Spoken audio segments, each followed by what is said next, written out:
Salut à tous, ici Mohamed. Dans cette première partie de la vidéo, nous comparons trois configurations de pompes très utilisées en industrie. D'abord, une seule grosse pompe qui doit assurer à elle seule le débit demandé par le procédé. Ensuite, deux petites pompes montées en série, ce qui permet d'additionner les hauteurs manométriques. Enfin, deux petites pompes montées en parallèle, configuration dans laquelle les débits s'additionnent, mais la hauteur reste similaire à celle d'une seule pompe. Sur l'image, la courbe grise représente le système, c'est-à-dire la combinaison de la hauteur statique et des pertes de charge dans les tuyauteries. Les courbes colorées représentent les différentes configurations de pompe. Le point d'intersection entre la courbe système et chaque courbe de pompe est le point de fonctionnement réel. C'est ce point qui nous donne le débit effectif et la hauteur réellement fournie. Sur la deuxième image, nous nous concentrons sur le NPSH, la hauteur nette positive à l'aspiration. Le NPSH disponible dépend du niveau du réservoir, de la pression à l'aspiration, des pertes de charge dans la ligne d'aspiration et de la tension de vapeur du liquide. Le NPSH requis, lui, est une donnée constructeur, spécifique à la pompe.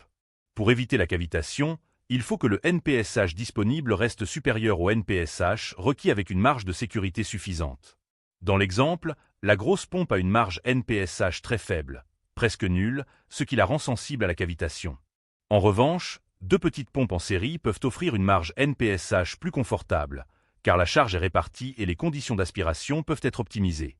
Ce type d'analyse est essentiel pour dimensionner une installation de pompage fiable, surtout dans les procédés sensibles comme le pétrole et le gaz, l'hydrogène ou le biométhane. Sur la troisième image, nous passons aux compresseurs et à leurs cartes caractéristiques. Chaque courbe correspond à une vitesse de rotation différente et montre comment le rapport de pression évolue avec le débit massique. À gauche de la carte, on trouve la zone de surge ou pompage. Dans cette zone, le compresseur devient instable, le débit diminue fortement, la pression oscille et le flux peut même s'inverser. Cela provoque des vibrations importantes, des efforts mécaniques et peut endommager la machine et les tuyauteries. À droite, on trouve la zone de Stonewall ou choc.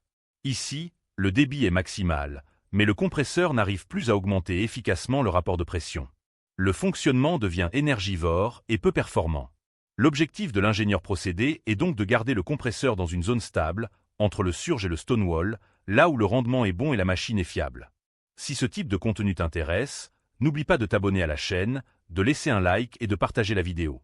On continuera ensemble avec d'autres sujets sur la simulation de procédés, les pompes, les compresseurs et l'ingénierie des procédés.